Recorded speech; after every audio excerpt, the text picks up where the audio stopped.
Bismillahirrahmanirrahim. So, number 15, okay? C is an obtuse angle of triangle ABC. So, as you can see, at first we will be ignoring this perpendicular, okay? Ignore this perpendicular AD, concentrate on the figure ABC. This is our primary triangle, okay? Here, the angle C is an obtuse angle. Do you know what is an obtuse angle? Can anybody tell me? Obtuse angle is an angle which is greater than 90 degree but less than 180 degree. Okay, remember. So here we can see that in this triangle ABC, this angle C is an obtuse angle because it is greater than 90 degree but less than 180 degree, right? So this is the angle. Then again, AD is perpendicular to BC. AD is perpendicular on the extension of BC. Okay, we have to extend BC a little bit to get this perpendicular. Now we have to show that AB square equal to AC square plus BC square plus 2BC into CD. Now, as you know, whenever there is right angle triangle perpendicular, mostly there will be application of Pythagoras theorem. So this is a very common idea which you can use anywhere you can see right angle triangle. Okay, let us say you are actually trying to solve a geometrical problem in your SSC exam. Okay, now you don't have any idea actually what to do, but you saw that there is a right angle and there is a right angle triangle. Even though you cannot solve it, apply right angle triangle over there and keep it, leave it. Okay, just try to solve and in the solution process, apply right angle triangle. If you do that, at least 1-2 mark you will get. Okay, so please remember this. So here we can see that there are two right angle triangles.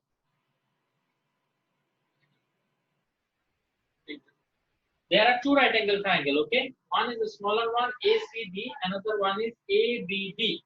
So for this two right angle triangle, I will apply Pythagoras theorem twice. So at first for the smaller one, okay? In smaller right angle triangle, that is ACD, as this angle is 90 degree, opposite to this is AC. So AC is the hypotenuse. So AC square will be equal to AD square plus CD square. AD square plus CD square. Okay, I can write this. Then I will consider this one as equation 1. And the bigger right angle triangle, that is ADB, the bigger one. Okay, so here 90 degree opposite is AB, so AB square is equal to AD square plus BD square. AD square plus BD square. Now if you notice, BD can be broken down into BD. This B to D can be broken down into B to C plus C to D, right? BC plus CD. BD can be written as BC plus CD whole square. Now, we can apply A plus B whole square formula here. AB square is equal to AD square plus A plus B whole square. So it will be A square plus twice AB plus B square. I can easily write it, right? Now, AD square and CD square, I will bring them together. Why I will bring them together? The indication is here. AD square and CD square. If I bring them together, I can write it that one equal to AC square. Or else, there is another indication. If you take a look, what you have to prove, you can see that AB square, left hand side is okay. On the right hand side, BC square has already been proved. 2BC into CD, this one also proved.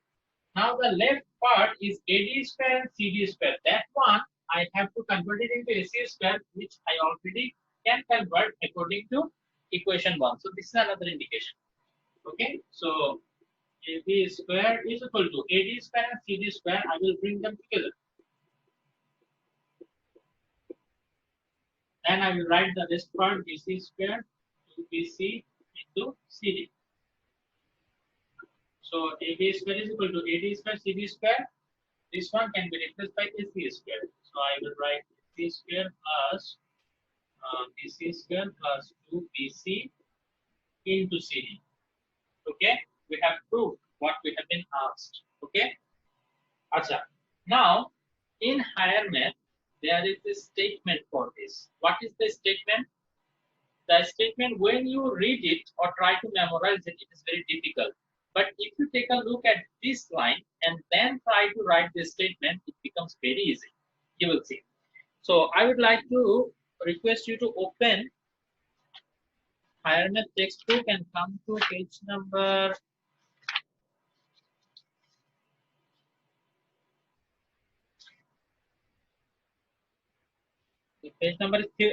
71. Theorem 3. Come to page number 71, theorem 3. Okay.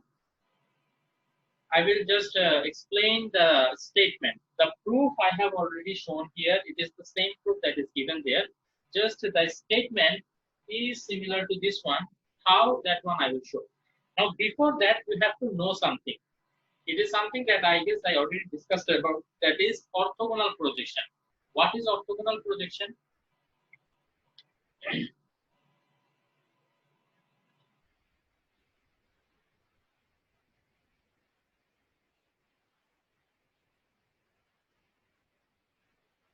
I will keep the line here so that it is easier to, relate it to the statement later. But now, at first, let us try to learn what is orthogonal projection.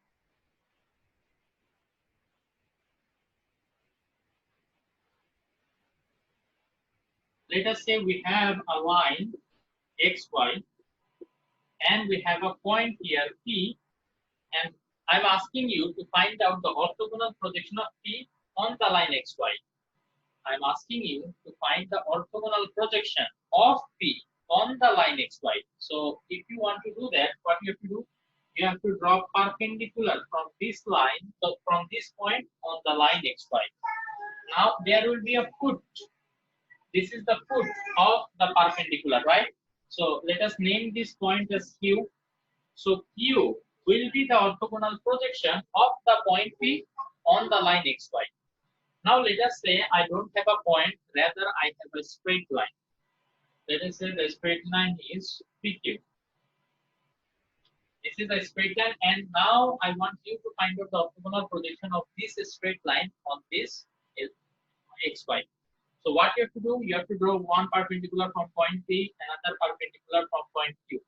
So if these 2 points are A and B, then this AB part is the orthogonal projection of P of PQ on the line xy. Did you understand this orthogonal projection thing? Yes, sir. Yes, sir. Okay. Now let us say one of these 2 points are already on this straight line. That means the straight line is something like this.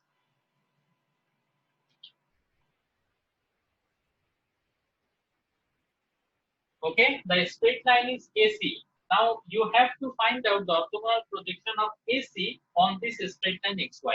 So as one point is already on this straight line, you cannot draw actually perpendicular from that point. Previously, the point was at some point here, so I could draw perpendicular. But this point is now already on this straight line, so no need to draw anything from it. Rather, we have to draw another one perpendicular from the other point. Okay. So now let us name this point as B. So this AB will be orthogonal projection of AC on the line XY. Okay. Now take a look at this figure. Now we will try to apply what we have learned just now to solve it. If you see this line AC, the orthogonal projection of this one is CD, right? On the line BC or BD. Do you understand it? See, AC Yes, is the sir. line just like AC, okay? And as C is already on this line, we cannot draw any perpendicular, but from A we can draw a perpendicular. So this CD will be the orthogonal projection of AC. Is it okay? Yes, sir.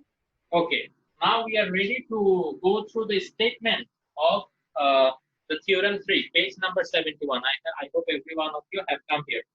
Now, area of the square drawn on the opposite side of obtuse angle of an obtuse angle triangle.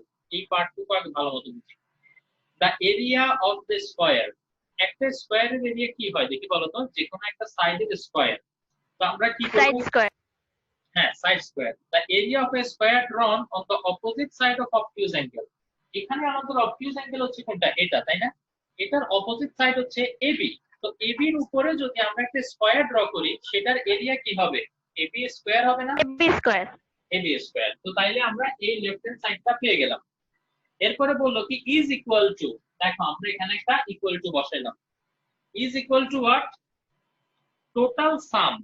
সাম মানে কি plus, প্রথমে আমরা এই plus সাইনটা দিলাম। আচ্ছা আমি এখানে আবার লিখি, এই যে অবটিউজ অ্যাঙ্গেলের অপোজিট সাইডের উপরে একটা স্কয়ার যদি ড্র করি সেটার এরিয়া হবে AB square, that is equal to sum, summation of what, total sum of the two squares drawn on the two sides। দেখো তো এই যে এবি বাদ দিয়ে এসিবি ট্রায়াঙ্গুলার আর দুটো সাইড হচ্ছে এসি আর বিসি, তাহলে এই দুইটার উপরে আমি যদি স্কয়ার ড্র করি তাহলে সেগুলোর এরিয়া কি হবে, AC square and BC square হবে না। এখানে লিখছে যে total sum of the two squares drawn on the other two side, other two side বলতে এবি বাদ দিয়ে বাকি যে দুইটা সাইড আছে এসি আর বিসি সেটার উপরে স্কয়ার যদি তুমি ড্র করো এটার সামেশন, এবং আরো কিছু আছে। এন্ড প্রোডাক্ট অফ, তার মানে এই দুইটার প্লাসের মধ্যে সীমাবদ্ধ না, এখানে আরো কিছু থাকবে। সেটা কি, প্রোডাক্ট অফ, প্রোডাক্ট মানে দুইটা জিনিসের মাল্টিপ্লিকেশন। কোন দুইটা জিনিসের multiplication, product of twice, twice মানে হচ্ছে two times, two times of what, the area of the rectangle. Now যখন আমরা আসলে একটা রেক্টেঙ্গেলের এরিয়ার কথা বলবো, ডেফিনেটলি এখানে এরিয়াটা বের করতে হলে আমার জানতে হবে লেন্থটা কত আর ব্রেডথ কত, এটা আমাকে জানতে হবে তাই না। তো তাইলে এখানে লেন্থ কোনটা ব্রেডথ কোনটা সেই দুইটাই অ্যাকচুয়ালি আমাকে এখানে মাল্টিপ্লাই করতে হবে। তো দেখি কোনটাকে ওরা লেন্থ নিতে বলতেছে। ওরা বলছে কি product of twice the area of the rectangle included by either of the two other side. এই যে আদার টু সাইড যেটা এসি আর বিসি সেই দুইটার মধ্যে যে কোনো একটা সাইড আমাকে নিতে হবে। এখানে দেখা যাচ্ছে এসি আর বিসি থেকে আমি বিসি নিছি তাই না, তাইলে এখানে আমি লিখবো বিসি ইনটু আরেকটা কি other two sides and the orthogonal projection of the other side। এই যে বিসি টা আমি নিয়ে ফেলছি, আদার সাইড যেটা বাকি থাকে সেটা এসি, এসি এর orthogonal projection that is CD. আমি একটু আগেই তোমাদেরকে প্রুফ করে দিছি যে এসি এর অর্থোগোনাল প্রজেকশন হচ্ছে সিডি। তো তাইলে আমরা এখানে লিখব সিডি। তো এই স্টেটমেন্টটা যদি নরমাল অবস্থায় কেউ মুখস্থ করতে যায় সে পাগল হয়ে যাবে।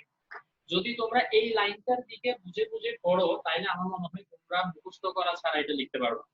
ওকে, সো তোমরা এই লাইনটা, স্যার হ্যাঁ বলো। সাপোজ ওকে আমরা তো বলছিলাম নাকি যে এইদার টু সাইডের থেকে যদি আমরা তখন এসিটা নিতাম তাহলে বিসি এর অর্থোগোনাল প্রজেকশন কোনটা হতো?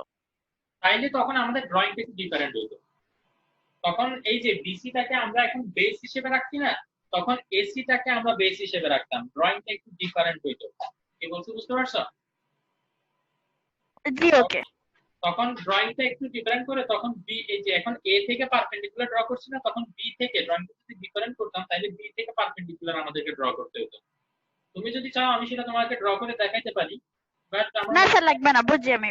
অলরেডি এটা দিয়ে আছে, এটা দিয়ে হয়ে যাবে। ওকে, তো তাইলে যে আদার টু সাইডের মধ্যে এসি আর বিসির মধ্যে আমি বিসি কে চুজ করছি এবং বিসি বাদ দিয়ে যে আদার সাইড এসি আছে সেটার অর্থোগোনাল প্রজেকশন সিডি বসাইতে হবে। তো এখন আমরা এই স্টেটমেন্টটা দেখব না, না দেখে আমরা কি করব, এই লাইনটা দেখে দেখে আমরা ওই স্টেটমেন্টটা লেখার প্র্যাকটিস করব। এটা কেন, তুমি তো ভাবতে পারো যে স্যার এখানে তো আসলে এটা ডাইরেক্ট দেয়াই আছে, এটা দেখে দেখে আমার ওই স্টেটমেন্টটা লিখতে পারার কি দরকার। কারণ তোমাদেরকে কোশ্চেনের মধ্যে এই যে 17 এর যে 2 নাম্বারটা তোমরা করবা, এটা করার সময় তুমি যদি যে থিওরেম 3 এর যে স্টেটমেন্ট এটা মুখস্থ লিখতে পারো তাইলে তোমাকে এটা আর ফুল প্রুফ করতে হবে না।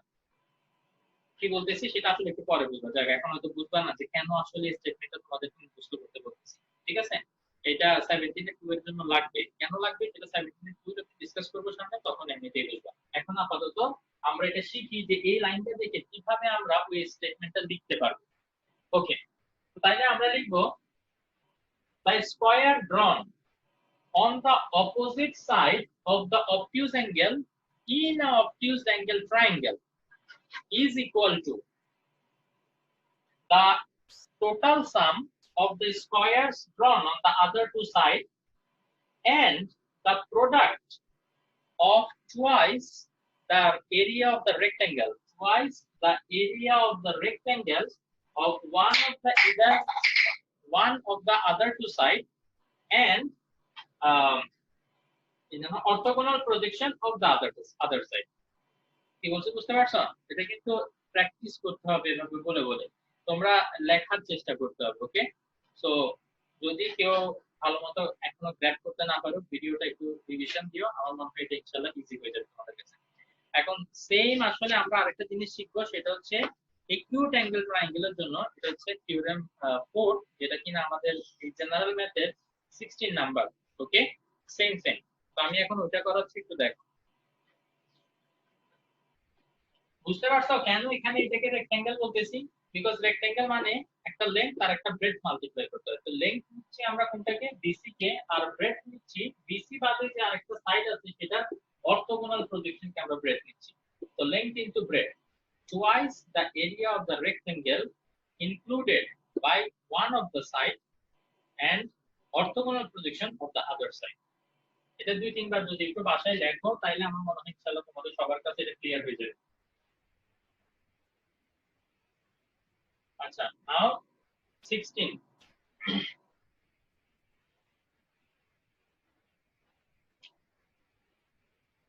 নম্বরে বলছে C is an acute angle.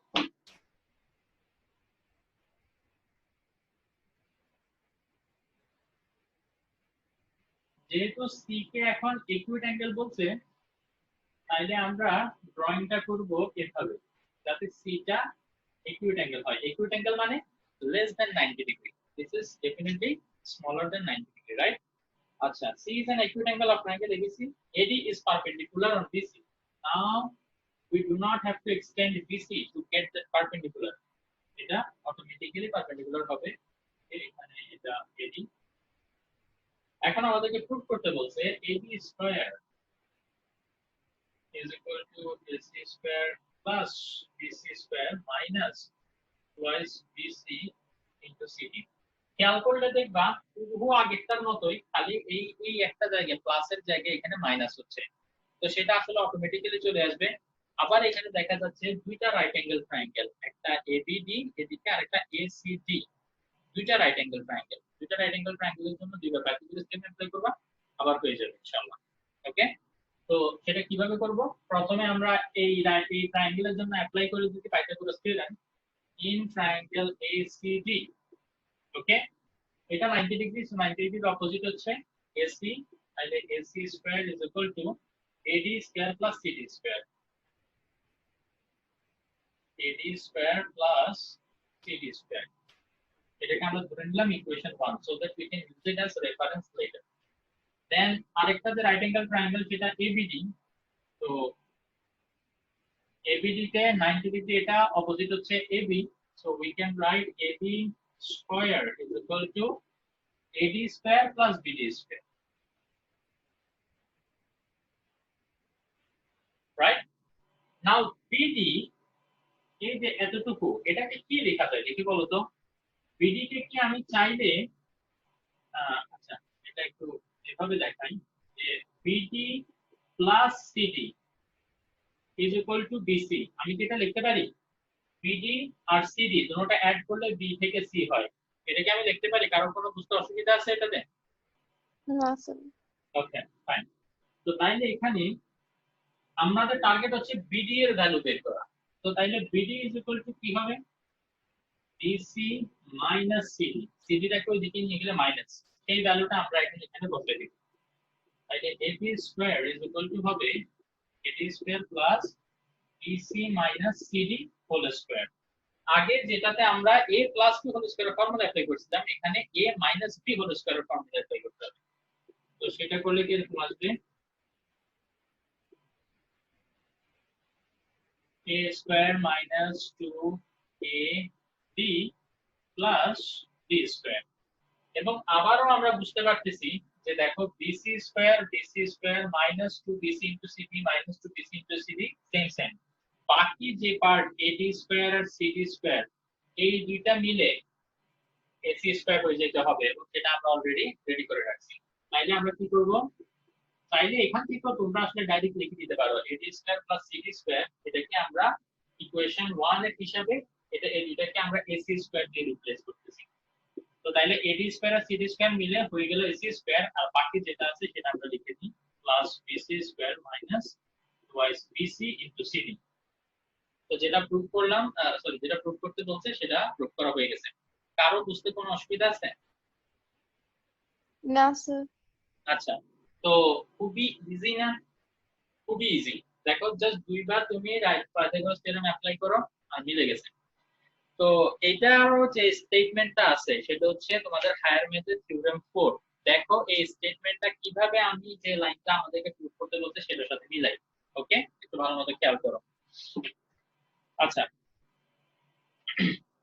এটা অ্যাকচুয়ালি স্টেটমেন্টটা পড়া ছাড়া দেখে আমরা নিজেরা পারি কিনা, আমরা নিজেরাও একটু শিখি যে মানে একটা স্টেটমেন্ট দেখে কিভাবে আসলে এটা হইতে পারে।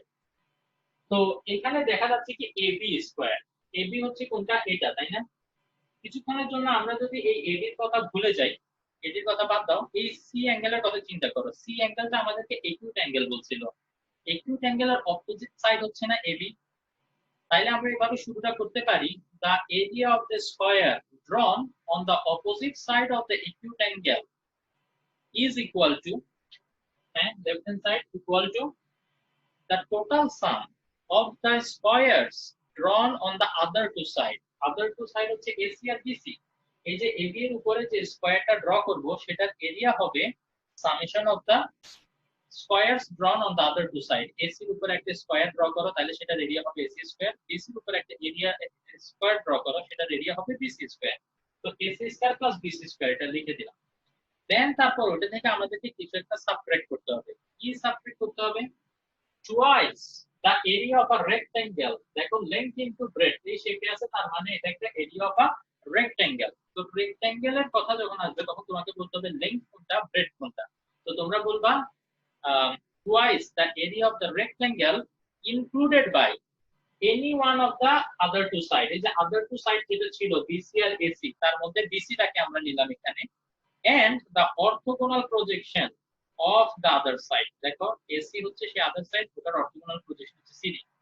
আমি আবারও বলতেছি, এই রেক্ট্যাঙ্গেলটা যখন আমরা নিব তখন এখানে BC আর AC থেকে যে কোনো একটা প্রশ্ন চুজ করে ফেলতে হবে। আমরা BC চুজ করে ফেললাম, তাহলে BC বাদে আদার সাইড থাকে AC, সেইটার অর্থোগোনাল প্রজেকশন নিব, এটা হচ্ছে CD। দেখো আমরা কিন্তু এখান থেকে স্টেটমেন্টটা বলে দিতে পারি। তো এবার তোমরা একটু মিলাই দেখো, এখানে যে স্টেটমেন্টটা লেখা আছে সেটা in any triangle area of the square drawn on the opposite side of an acute angle, okay, square drawn on the opposite side of the acute angle is equal to the squares drawn on the other two sides, is equal to the squares drawn on the other two sides diminished। এই যে diminished কথাটা লিখছে কেন? Because diminished মানে কমে আসবে। কি বলছি বুঝতে পারছো? diminished মানে কমে আসবে, minus diminished by twice the area, by twice the area of the rectangle included by any one of the other side, any one of the other side। BC আর AC এর মধ্যে যে কোনো একটা সাইড নিবা, আমরা BC নিলাম। then and the orthogonal projection of the other side, orthogonal projection of the other side। so আমরা আসলে এখান থেকে দেখে দেখে এটা বলে দিতে পারি। so আমার মনে হয় যদি তোমরা মনোযোগ দিয়ে আসলে শুনে থাকে একটু চিন্তা করো তাহলে এই দুইটা স্টেটমেন্ট তোমাদের আর মুখস্থ করতে হবে না, জাস্ট এটার দিকে তাকাই দেখে তোমরা লিখে দিতে পারবে, ঠিক আছে? তো জেনারেল ম্যাথে তোমাদের আসলে এটা লাগবে না, যে এই যে দুইটা থিওরেম পড়াইলাম এখানে আসলে ডাইরেক্ট এভাবে বলা থাকে, সো ইট ইজ ইজি। কিন্তু ওই 17 এর 2টা যখন করতে যাবো তখন লাগবে। তো 17 এর 2টা আমি একটু করে দেখাবো। 15 আর 16 এ যদি তোমাদের আর কোনো ডাউট না থাকে আমি কি 17 এ যাইতে পারি? হ্যাঁ স্যার। ওকে, তো আসো। শুধু ইয়াসমিন রিপ্লাই দিচ্ছে, অন্য কেউ আর রিপ্লাই দিচ্ছে না। তোমাদের সমস্যা থাকলে প্লিজ আমাকে বলো, অসুবিধা নেই।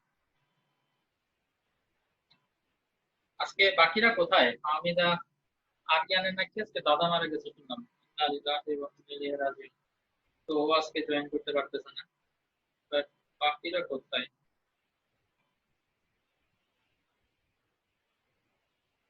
ওকে, এনিওয়ে পরে ওরা ক্লাস দেখে নিবে। তো 17 এর প্রথমে কি আছে স্টেটটা আমরা পড়ি, QD is a median of PQR। আচ্ছা,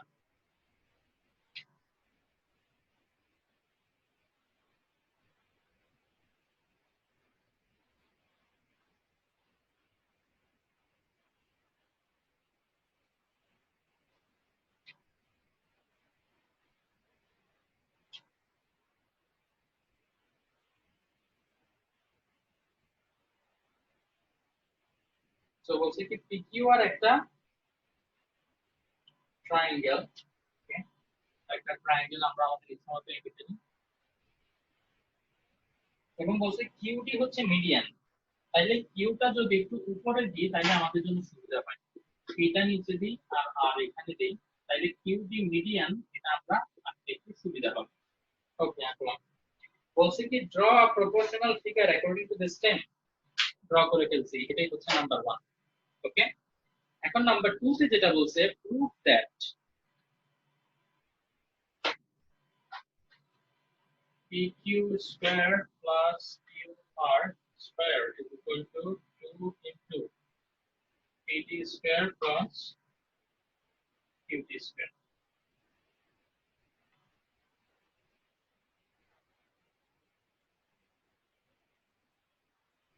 আচ্ছা, ঠিক আছে। তো এটার প্রুফটা আমি বোর্ডে লিখে ফেলি, তারপর এবার আমি এক্সপ্লেইন করব। ওকে, পাপা লেখাগুলো মুছে নাও। ওকে, ওকে। তো এখানে একটু খেয়াল করো।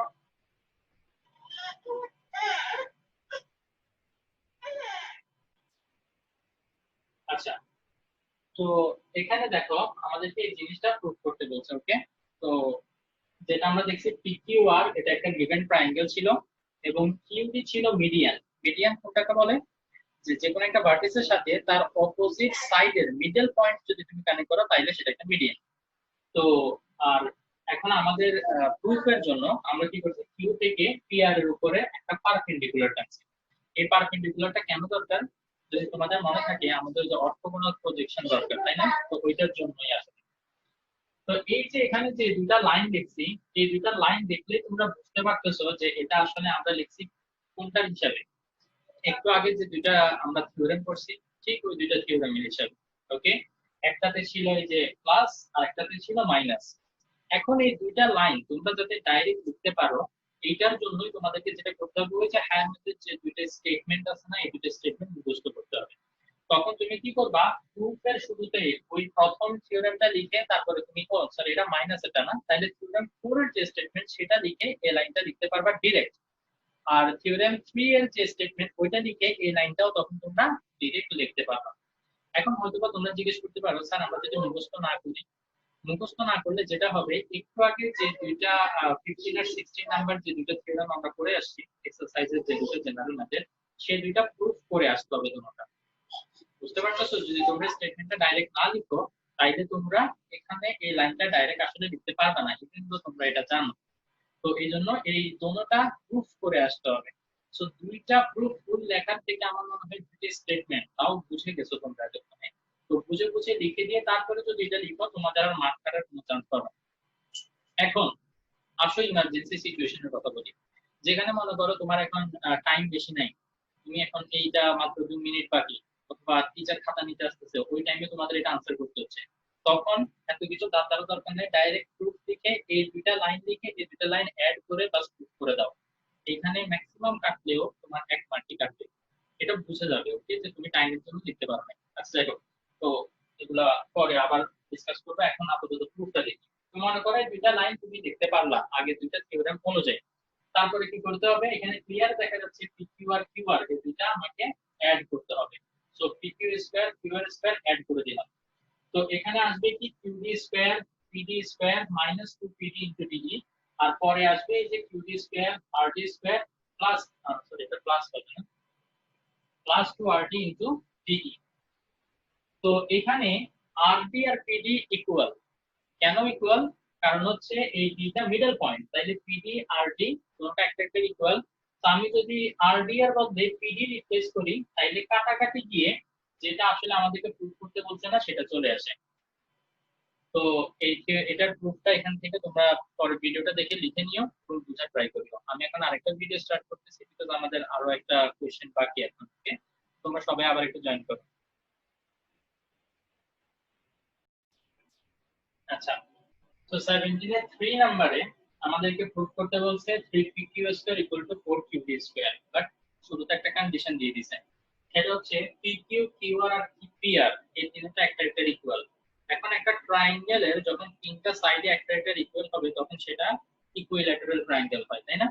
তো ইকুইল্যাটারাল ট্রায়াঙ্গেলের ক্ষেত্রে কি হবে, তুমি যদি মিডিয়ান ড্র করো, মানে যে কোনো একটা সাইড থেকে অপোজিট সাইডের মিডল পয়েন্ট কানেক্ট করো, সেটা অটোমেটিক্যালি অপোজিট সাইডের উপরে পারপেন্ডিকুলার হয়ে যায়। ওকে, এই কারণে আমি লিখছি যে QD is perpendicular to PR। একটু আগে আমরা 2 তে যে প্রুফটা দেখছি সেখানে কিন্তু QD PR এর উপরে পারপেন্ডিকুলার ছিল না, আমাদের আলাদা একটা পারপেন্ডিকুলার ড্র করতে হয়েছিল। কেন? কারণ হচ্ছে ওখানে বলে দেওয়া ছিল না যে মানে এটা একটা ইকুইল্যাটারাল ট্রায়াঙ্গেল, বাট এখানে যেহেতু বলে দেওয়া আছে এটা ইকুইল্যাটারাল ট্রায়াঙ্গেল, আমরা ধরে নিতে পারবো ইজিলি যে এই মিডিয়ানটা অপোজিট সাইডের উপরে পারপেন্ডিকুলার হবে। আচ্ছা, তো এখন যদি পারপেন্ডিকুলার হয় আমরা পাইথাগোরাস থিওরেম অ্যাপ্লাই করতে পারি। খেয়াল করে দেখো pq square will be equal to qd square plus pd square, qd square plus pd square. এখন যেহেতু এই qd টা মিডিয়ান, ডেফিনেটলি d হবে pr এর মিডল পয়েন্ট। আমার ড্রয়িং থেকে যদিও বোঝা যাচ্ছে না, বাট তোমরা ড্রয়িংটা এভাবেই করবা যাতে ক্লিয়ারলি বোঝা যায় যে d হচ্ছে pr এর মিডল পয়েন্ট। তাইলে pd হবে কি pr এর হাফ, pd pr এর হাফ হবে যেহেতু d টা মিডল পয়েন্ট। তাইলে pd কে আমরা লিখতে পারি pr/2, pd pr এর হাফ, তাহলে pr/2 আমরা লিখতে পারি। যদি ব্র্যাকেট উঠে দাও pr স্কয়ার 2 স্কয়ার হয়ে যাবে 4। এরপরে তোমরা যেটা করতে হবে pr, দেখো তো pr pq qr তিনটা একটা একটা ইকুয়াল। আমার যেহেতু প্রুফের মধ্যে pq দরকার, pr আমার দরকার নাই, তাই না? খেয়াল করো তো আমার প্রুফের মধ্যে pq দরকার আর qd দরকার। qd অলরেডি আছে, আবার এই সাইডে pq ও আছে, এখানে pq স্কয়ার লিখতে হবে, আমি লিখি নাই, তোমরা লিখে দিবা। ওকে, তো pr টাকে সামহাউ আমার রিমুভ করতে হবে। তো সেটা কিভাবে করতে পারি, pr কে আমি pq দিয়ে যদি রিপ্লেস করি তাইলে আসলে আমার প্রুফের মধ্যে যে দুইটা দরকার সেই দুইটাতে আমি চলে আসতে পারবো। তো এই কারণে এখানে pr কে pq দিয়ে রিপ্লেস করে দিবা। দেন সিম্পলি এলসিএম করবা 4 qd স্কয়ার হয়ে যাবে 4qd square plus pq square. এই 4 টাকে ক্রস মাল্টিপ্লাই করলে এটা এখানে চলে আসবে 4pq স্কয়ার, আর এদিকে থাকবে 4qd স্কয়ার আর pq স্কয়ার। দেন pq স্কয়ার pq স্কয়ার একই সাইডে আনবো, তো pq স্কয়ার থেকে যদি এদিকে আনো 4pq স্কয়ার থেকে একটা pq স্কয়ার চলে গেলে 3pq square equal to 4qd square. এটাই আমাদেরকে প্রুফ করতে বলছে। খুবই সিম্পল আসলে প্রুফগুলো, বাট পরীক্ষার হলে বসে এগুলো আসলে বের করা যায় না, কারণ পরীক্ষায় আমাদের ব্রেন অনেক আন্ডার প্রেসার থাকে। তো এই কারণে যেটা বলবো বাসায় এই জিনিসগুলো আসলে অনেকবার করতে হবে, প্র্যাকটিস করতে হবে, তাইলে একটা সময় একদম অনেক ইজি হয়ে যাবে দেখবা। ওকে, আমি কিন্তু তোমাদেরকে ইম্পর্টেন্ট গুলো করাচ্ছি, সবগুলো শেখানোর প্রেসার তোমাদেরকে দিতে যাচ্ছি না, যেগুলো ইম্পর্টেন্ট সেগুলো করাচ্ছি, প্লিজ এগুলো একটু বাসায় ভালো মতো প্র্যাকটিস করবা।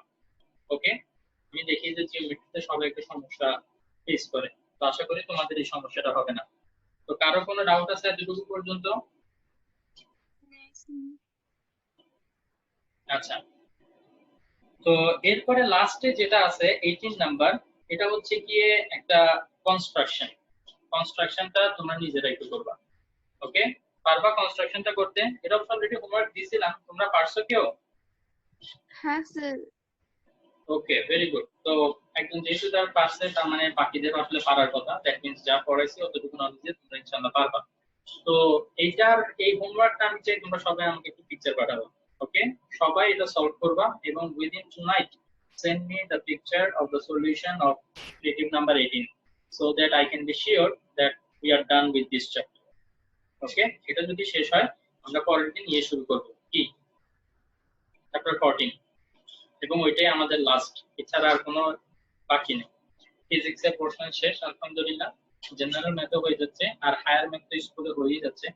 আমি আবারও বলতেছি হায়ার ম্যাথ যে পড়াচ্ছি, যদি স্কুলের কোনো টপিক তোমরা না বুঝো, স্কুলের সময় কোনো ডিসকাশন না বুঝো, তাহলে আমাকে এখানে বললে আমি আবার ডিসকাস করবো, অসুবিধা নেই। ওকে, আর তোমাদের অলরেডি রিয়েল নাম্বারের উপরে পরীক্ষা হয়েছে,